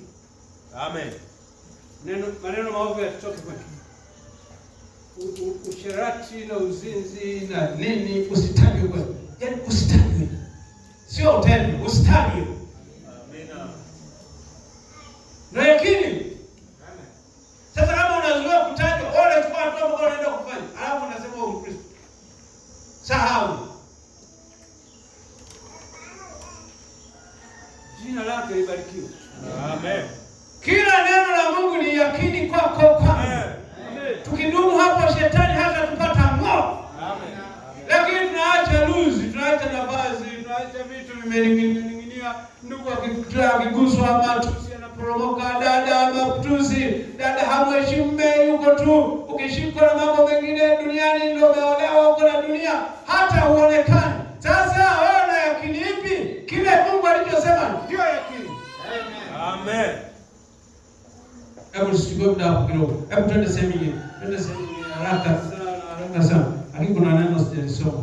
Wewe nitafuta.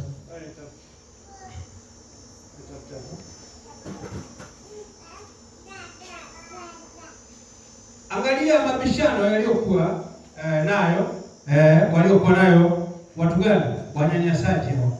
Wanyanyasaji wa Ayubu. Unaona? Moto ulitoka mbinguni. Sasa Ayubu hilo linathibitisha, halithibitishi kitu. Sasa yeye asingewapinga wanao. Asingewapiga wanao. Ayubu, wewe ni mtu mwenye haki, yaani kwa vyovyote Mungu asingekupa shida hizi zote kwamba umetenda dhambi. Unaona, angalia, anasema lakini najua pale kidogo Ayubu akatembelewa na Mungu, anasema najua mtetezi wangu yu hapa, na kwa siku moja, siku ya mwisho atasimama juu ya nchi. Alimuona Yesu katika mateso yake, na kweli Yesu alikuwa. Sasa sikiliza, hili hapo nilikuwa nataka usikize kwa makini.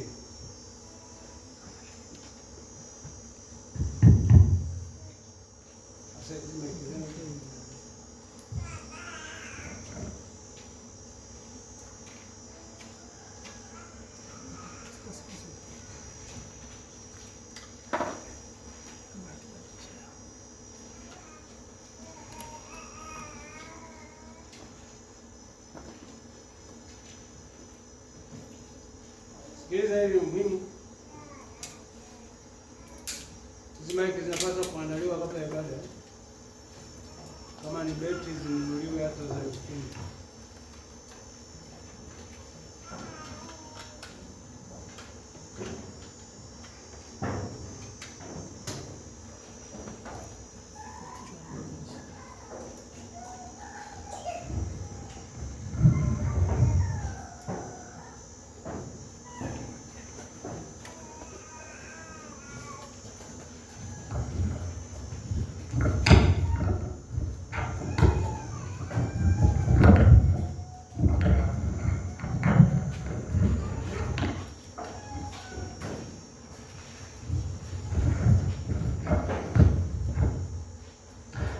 Sikiliza sehemu hii. Sikiliza jambo lilotaka kusema. Ahadi za Mungu siku zote zina masharti. Amen. Chochote ambacho nataka ufaulu mbele ya Mungu lazima kiwe na masharti. Amina.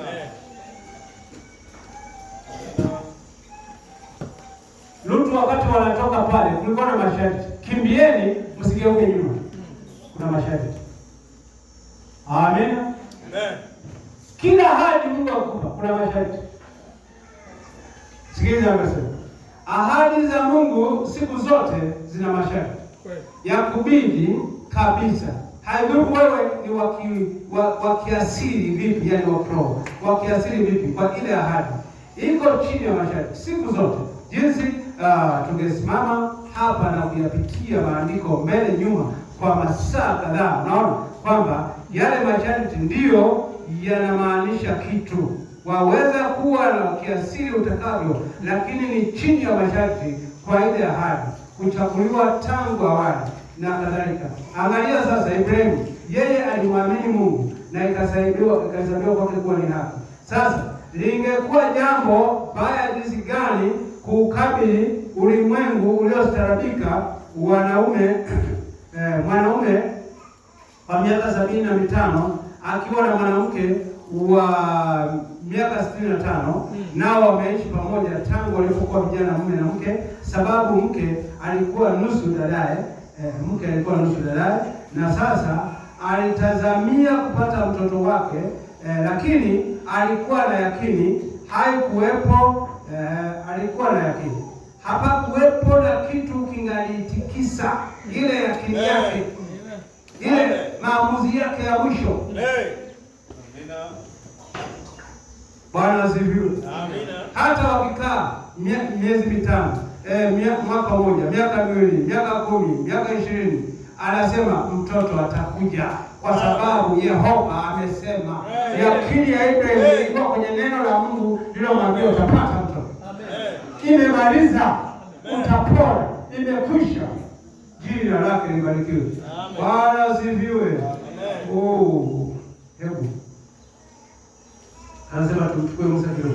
Anasema Musa alijua kwamba wakati ulikuwa umefika, naye alijua kwamba alikuwa amechaguliwa kwa hilo, lakini hakuwa na yakini. Unaona, Musa hakuwa na yakini. Na siku moja huko pande wa nyuma wa jangwa, wakati alipokuwa amepoteza ono. Unajua kuna Wakristo wengi wamepoteza ono. Hawajui kama ni Wakristo wa ujumbe. Hawajui kama Mungu anakataza hilo. Hawajui kama hayo maisha Mungu anayakataza. Mtu mmoja akahubiri akasema, unajua watu wanafika mahali wanataka kumsahisha Mungu. Najua wanaomba wanachukua kasindano wanatoboa sikio. Maana yake wanamkosoa Mungu. Kwa nini uliniumba bila badilisha hapa? Utakiwa uniwekea hapa kwa urembo, taweka pete za dhahabu hapa. Akitoboa sikio anamsahisha Mungu. Mungu aliumba sikio halina dirisha. Wewe unaweka nini? Amen. Niwe mrembo. Ukiwa mrembo wanatamani. Ukusikia unasema atakayemtazama mwanamke akamtamani amezini naye. Kwa hiyo utaenda kufanya uzinzi tu. Kwa sababu umefanya vile Mungu hajasema. Wanawake na wajipambe mavazi ya kustiri. Imekwisha, ndio yakini. Amen. Ruka uone hapo. Utafanya uzinzi sasa hivi. Amen. Hawa maroho yanatesa pande zote, wanaume, wanawake, mabinti, vijana, yanatesa. Nionekane, uonekane. Jina la Bwana libarikiwe. Amina. Bwana asifiwe. Hakuna cha kuonekana hapa, nataka Mungu anione. Amen. Hata ukiniona una faida gani? Amina. Amen.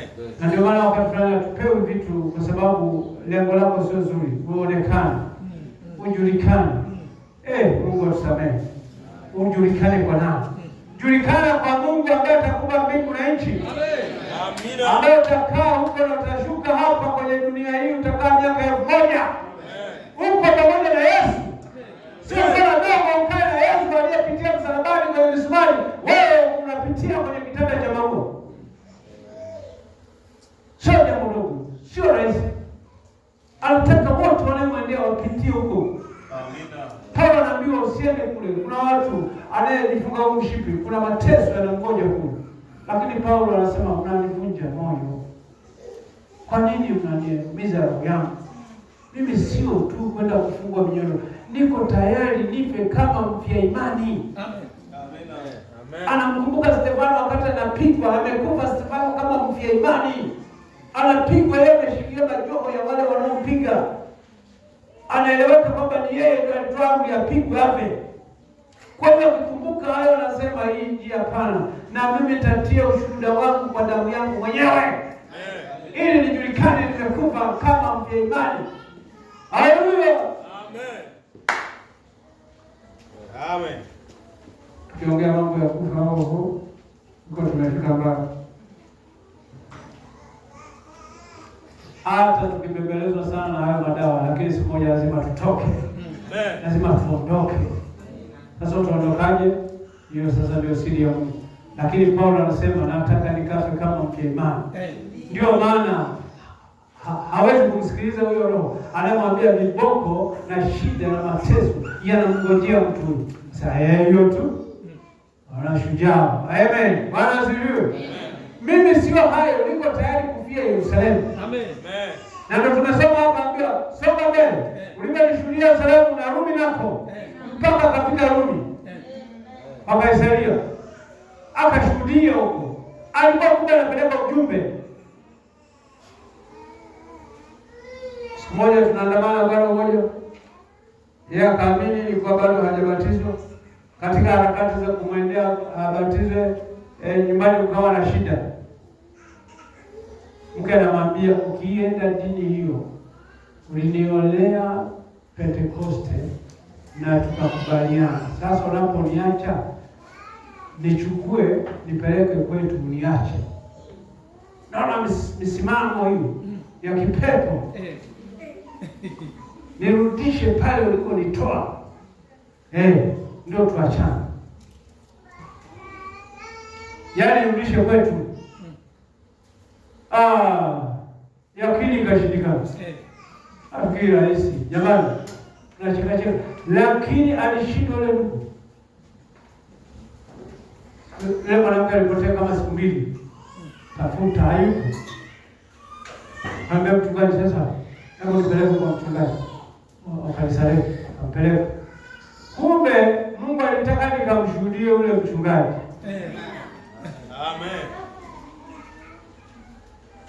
Amina. Amen. Akaisikia Injili, akaipiga teke, mpaka leo ameshuka huko chini. Hii Injili wewe pigwi teke. Ukipiga teke ni daima utashuka mpaka huko uwe dunia. Amen. Na wewe kama umeipiga teke, tengeneza mambo yako. Fika mahali tengeneza mambo yako. Grafu zinapanda na wengine ya kwako inashuka. Inakuwaje? Kuna mahali umeikanyanga. Amina. Ule mchungaji mpaka leo hajaamini. Anaendelea na shughuli zake za kidini. Na yule ndugu Simoni hata siku hizi sana kawa hakufuatana na ujumbe kwa sababu ya kuogopa kuachwa na mke. Lakini nafikiri yule mke atajibu. Kwa sababu amempoteza ndugu. Kwa hiyo anasema amepoteza ono. Huyu hapa amepoteza ono. Anasema na siku moja huko upande wa nyuma wa jangwa Musa huyo amepoteza ono. Maana Musa alikuwa amezaliwa mkombozi. Musa alikuwa mtu mkuu nabii, lakini amepoteza ono. Ukilipoteza kwa namna fulani ambayo Mungu hajakutambika atakurudisha. Lakini ukilipoteza kwa hukumu fulani na kufuru kufanya anasema dhambi sio sameka, wewe hurudi tena.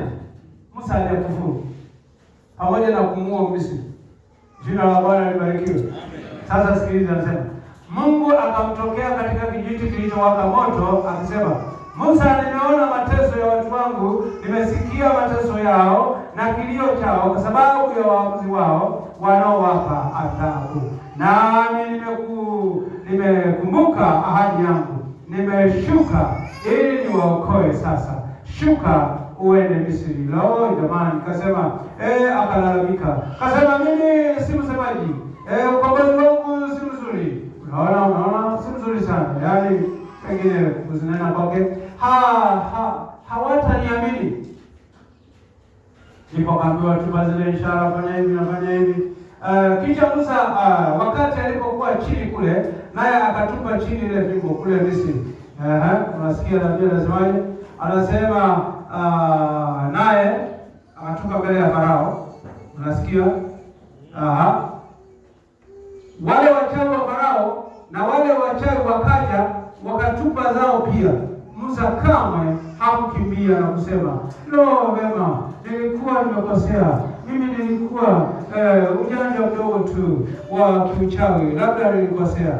Lakini alijua, alikuwa na uhakika, alikuwa na yakini kwamba alikutana na Mungu na alisimama kimya. Hebu sasa, jina la Bwana libarikiwe. Akasimama kimya. Ukiona mambo yanaenda kombo na wewe unajua uko kwenye neno la Mungu kwa sahihi, simama na wewe kimya, alafu uone utukufu wa Mungu. Amen. Amina. Kwa nini? Kwa sababu Mungu aliwaambia utakapokuwa umewatoa huko watakuja kuniabudu karibu mlima huu. Kwa hiyo hakuna wasiwasi kwa sababu Mungu amesema. Mahali fulani sikiliza, anasema unaweza kukutana na Yesu kwa sababu alikuwa anaongea mahali fulani, sitapasoma, nataka tuende hapa kidogo. Anasema unaweza kukutana na Mungu yuko tu amevaa, nabii anasema pengine amevaa suti kama hii yangu, unaona, alafu anasema anamwambia unaweza wewe kukutana na Mungu ukamwambia, Bwana Yesu, nakuomba sana, naomba uniponye. Yaani kukutana kabisa na Yesu. Hapo anamwambia naomba uniponye. Sikiliza atakapojibu. Anakwambia, mwanangu, mimi nilishakuponya miaka 2025 iliyopita. Amen. Amen. Amen. Nilishakuponya. Yaani hapa wote tulishaponywa. Amen. Jina lake libarikiwe. Asema tulishaponywa hapa miaka mingi iliyopita. Sasa ni nini tatizo? Bwana asifiwe. Bwana naomba niokoe. Nilishakuokoa pale msalabani. Amen. Yaani amesimama katika mwili kama wangu. Unamwambia naomba niokoe. Amesema wewe nenda ukakubali na kupokea uponyaji wako. katika misingi ya neno lako, yaani kwa imani kubali huo uponyaji kwamba ni wangu, kwa yakini kwamba Mungu alishanitendea. Simama na hiyo yakini kwamba nilishaponywa. Na namwambiaje shetani? Hebu nikutafutie kidogo kama utanipata. Namwambiaje shetani? Shetani lazima umpe maneno. Usipompa maneno hawezi kukuacha. Ndio. Naona hawezi kukuacha huyu jamaa huyu. Hawezi kukuacha. Hebu tufungue Ibrahimu. Naona Ibrahimu 61:02-11. Alafu sijaandika haya. Sielewi kama nitaipata. Hebu ndo Ibrahimu. Kwamba utamwambiaje huyu Ibilisi? Utamwambiaje huyu Ibilisi? Ibrahimu ndio. Hebu tusome. Ibrahimu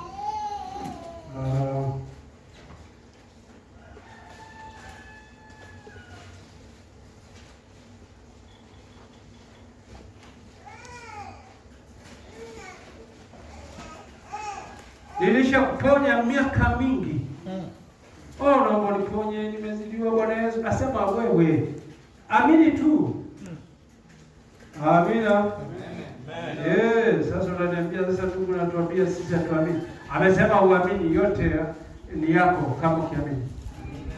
Hadanganyi Bwana, hadanganyi. Sasa kazi tunatupiwa sisi. 61 alafu 02:11. 1:02:11. Hebu tuone kama tutaipata.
Hebu tufungue 176.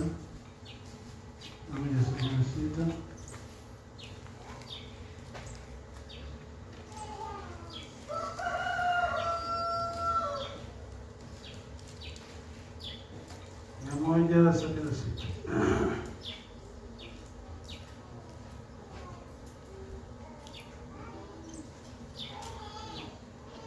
Okay, hebu tusome hapo kidogo.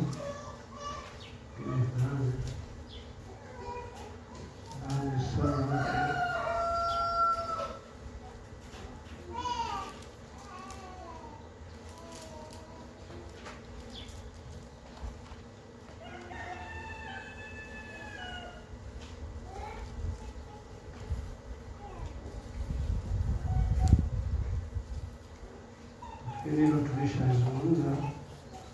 Sasa okay, 171. Sikiliza kidogo, anasema wote ni wapendao na wakemea na kuwarudi. Tubu. Yeye alisema sisi hapa, huyo ni Mungu Baba yetu katika umbo la Roho Mtakatifu, akijaribu kurudi maishani mwetu, kututawala. Amen. Hana budi kuwa na kanisa la kufanya kama ilivyosema kama nilivyosema jana usiku, lile jiwe la kifuniko lije juu halina budi kuja pale kikamilifu, nalo kanisa halina budi kuvuta liingie katika ukamilifu. Amen. Unasema ukamilifu? Anasema ndio. Ndio. Alivyosema, iweni wakamilifu kwa sababu Baba yenu wa mbinguni alivyo mkamilifu. Amen. Ndio. Yaani hapa anaposema kwamba ndugu na dada lazima tukemewe na kurudiwa. Amen. Alafu anasema tubuni, yeye alisema. Yaani huwezi kwenda mbinguni. Sasa sikiliza. Yaani sikiliza, kwa jambo moja nataka kukwambia. Yaani ni utaratibu wa Mungu wa watu kwenda mbinguni. Sasa sikiliza. Wanadamu wamejiwekea utaratibu wao. Unajua ni jambo la kutisha sana. Wanadamu wamejiwekea utaratibu wao wa kwenda mbinguni bila kutubu. Na wanaotubu wanabakiza dhambi, wanafikiri Mungu atawakubali. Kwa sababu lile jiwe la kifuniko liko hapo, linataka kufunika, linataka likupe ukamilifu wote, linataka likupe baraka zote. Haleluya. Kwa hiyo sasa, kama unatubu unabakiza, au unaishi maisha yasiyo sahihi na neno, na huku unasema unataka kwenda mbinguni, wewe unamlazimisha Mungu akukubali wewe na dhambi zako. Akukubali wewe uende hivyo hivyo unavyotaka. Sio mpango wa Mungu. Mpango wa Mungu ni kuzitubia zote na kwanza kuenenda kunyenyekevu na kwa hofu na kumwogopa Mungu. Yeye ndiye aliyekuumba hata hivyo. Amen. Mimi na nini, wewe na nini? Kama kasema lazima watu watubu kikweli. Kama kasema watu waishi kikweli. Wanene kikweli. Watende kikweli. Lakini unapojaribu kwa njia unamkosoa Mungu, kama wanaotoboa masikio hao, wanataka wavae hereni zao na kuvaa hizo vimini na kujaribu kutengeneza namna fulani ya urembo ambao tu Mungu amesema mtu akipenda dunia kumpenda Mungu huko ndani yao. Kwa hiyo ni nini? Wanataka waende mbinguni na urembo wao. Wanasema wanaabudu huko wana vimini, wanataka waende mbinguni wamevaa vimini. Waende mbinguni wanasengenya, wanasema Mungu, wanapigana, wanafanya kila Mungu. Mungu amekataa hilo kundi. Amen. Na ndio maana anasema nitarudi nitalitandika, lakini anasema wale ambao ni watoto kondoo waisikia sauti yangu. Amen. Lakini sauti za wageni watazisikia. Amen. Mungu awabariki. Ni yakini yetu ni neno. Yakini yetu ni neno. Kwa hiyo kama ni neno, sikiliza. Mungu alishasema hao waamini watatoa pepo na watatoka. Lazima tutoe pepo. Amen. Sababu yakini imeshasema. Amen. Amen. Usiogope hili kundi dogo, kwa maana Baba yenu wa mbinguni anapenda kwako ufalme. Usiogope, Mungu kishakwambia. Yakini yako anamshakwambia usiogope. Amen. Kasema Mungu sasa. Amen. Wataweka mikono yao juu ya wagonjwa na watapokea.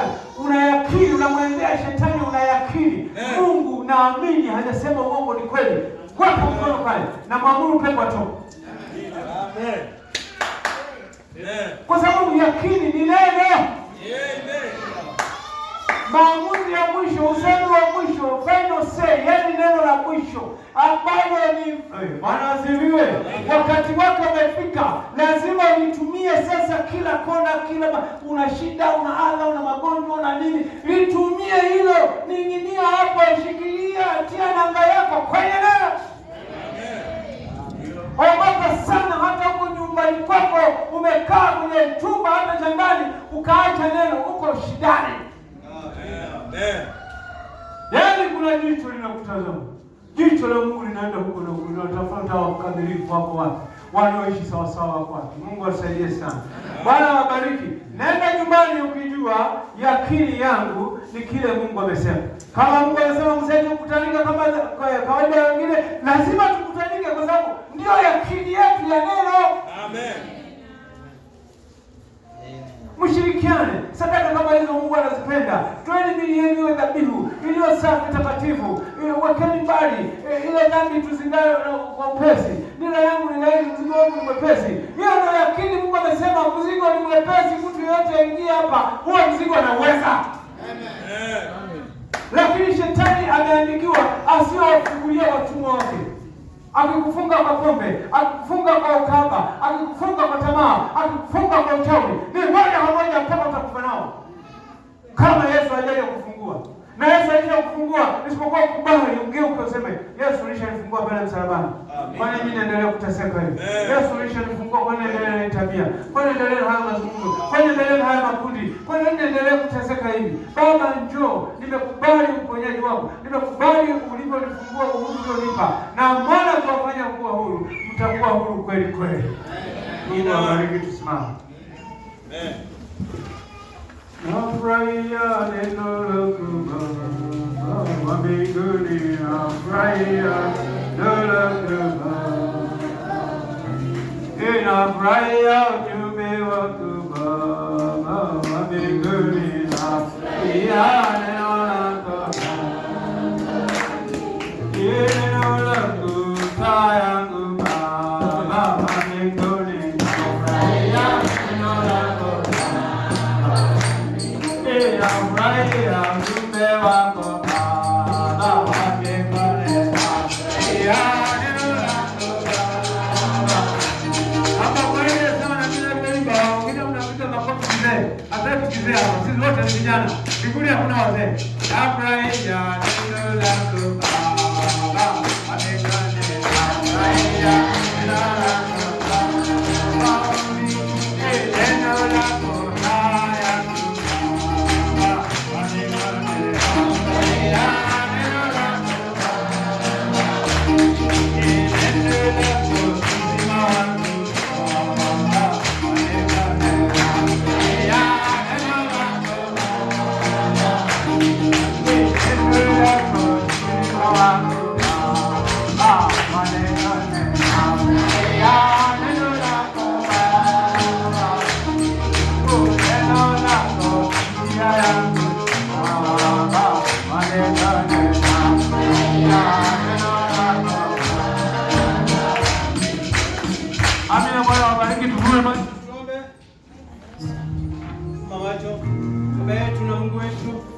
Baba uliye mtakatifu sana, wewe uliyekuweko utakayekuja, wewe tumenena habari zako, nawe umezisikia Bwana. Nasi tunaomba Baba, sio tukuzisikia tukaziamini, tukaziishi, tukazitende, kwa sababu tu ndio njia pekee inaweza kumhekimisha mwanadamu, inaweza kumfanya mwanadamu akawa tofauti na wanadamu wengine. Kama ilivyokuwa Samsoni, alikuwa amebarikiwa, alipewa nguvu za ajabu na Mungu. Bila shaka Wakristo na nguvu za ajabu walizopewa na Mungu za kushinda kila namna ya dhambi, kushinda kila namna ya tabia za ibilisi, maisha ya kishetani tunayashinda, kwa sababu yeye aliye ndani yetu aliyashinda, na aliye ndani yetu ni Yesu Kristo, na Yesu Kristo ni Roho Mtakatifu, na Roho Mtakatifu ni neno hili. Anasema sasa yule neno alifanyika mwili akakaa nasi, sasa amefanyika Roho yuko ndani yetu, na sasa sisi tumekuwa viumbe vya kiroho. Kwa nje ni viumbe wa kimwili, lakini ndani tuna neno ya kimbinguni. Tusaidie Bwana, ukatupe ushindi Mfalme. Na umesema ushindi ni wako Kalvari. Umesema mtakuwa na nguvu mtakapojiliwa na huyo Roho Mtakatifu. Walikaa pale wakampokea. Hebu na sisi tutulie mahali fulani, ndugu atulie mahali fulani, dada atulie mahali fulani, hata mpokee huyo, kwa sababu huyo ndio jumla ya mambo yote. Kwani kwinginevyo ni kujilisha upepo na kuendelea kuzurura katika ulimwengu huu uliojaa dhambi. Basi Baba, tunaomba ututie muhuri, kwa sababu ndiyo njia pekee ambayo uliwafanya mitume hata walikuwa tayari kusulubiwa vichwa chini, walikuwa tayari kulishwa simba, walikuwa tayari kuchoma moto, kwa sababu hawakuwa wao, bali kulikuwa na kitu ndani yao kilichowashurutisha kwamba wasimkane Yesu. Sisi tunamkana kwa ajili ya nini? Tunamkana kwa ajili ya nini? Hata tujafanya vita, hata kumwaga damu, unaona, tunamkataa tu kwa ajili ya vitu vidogo, vyakula vya dengu vya Esau tunajaribu kumuuza, ambayo Esau aliuza wa kwake. Mungu tusaidie Bwana, tufike mahali tuwe na yakini. Yakini yetu ni neno lako. Kwani neno limesemaje? Ndugu na dada wataongea, wataulizana neno limesemaje. Kama tunafanya lisilofaa, neno limesemaje? Neno ndio litatuweka vizuri, kwa sababu ndio yakini yetu. Bariki basi Baba, hata tunapoyasikia maneno haya yakapate kutuweka huru mbali na dhambi, huru mbali na utumwa wa ibilisi, huru mbali na maisha yasiyofaa. Asante Bwana, uwatakase watoto wako. Tunapotarajia huu mwaka ukawe mwaka wa mageuzi, Kaone hayo Baba yaliyo makuu sasa. Tumekaa mno katika vyumba vya ndani, tunataka tutoke nje tukiwayawaya, tukisema Yesu Kristo ni Bwana, Yesu Kristo ni Mungu, Yesu Kristo katuokoa, Yesu Kristo katuponya, Yesu Kristo yuko ndani yangu. Hivyo Baba, hatutafungwa na chochote cha kilimwengu, tukijua kwamba maisha yetu hata tungekaa miaka 1000 bado tutaondoka. Basi Baba, tunaomba rehema na neema yako tukakuishie, tukayaishie maneno yako Baba. Wabariki watoto wako, wamekaa kimya hapo kusikiliza, na wamewaambia waondoke na hiyo yakini. Katika jina lako tukufu Baba, watangulie na kuwavisha salama. Tunaomba haya ni katika jina la Yesu aliye Bwana na Mwokozi wetu. Amen. Amina. Bwana wabariki.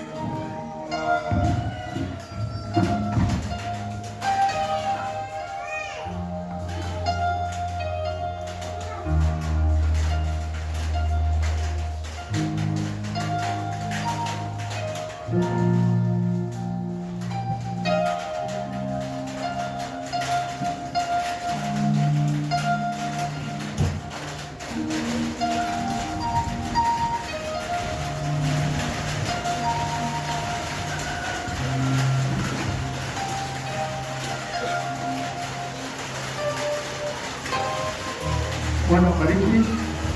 Kulingana na hali ya mvua, kwa hiyo tabiangu mikono hapa tutakuwa na mtokani.